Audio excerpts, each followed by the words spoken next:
தமிழ்நாட்டில் நேர்மையான அதிகாரிகளுக்கு தற்போது பாதுகாப்பு இல்லை என பாமக இளைஞரணி தலைவர் அன்புமணி ராமதாஸ் குற்றம் சாட்டியுள்ளார். சேலத்தில் பேசிய அவர், ஆந்திராவில் 20 தமிழக தொழிலாளர்கள் சுட்டுக் கொல்லப்பட்டது குறித்து உண்மை அறியும் குழு அறிக்கையை உச்சநீதிமன்றத்தில் சமர்ப்பிக்க உள்ளதாக தெரிவித்துள்ளார்.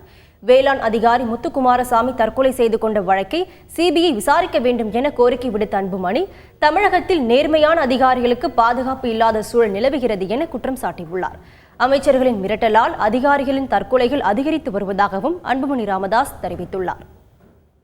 210 பக்கம் அறிக்கை நாங்கள் கடந்த மாதம் பிப்ரவரி மாதம் 18ஆம் தேதி ஆளுநரை சந்தித்து நாங்கள் கொடுத்தோம்.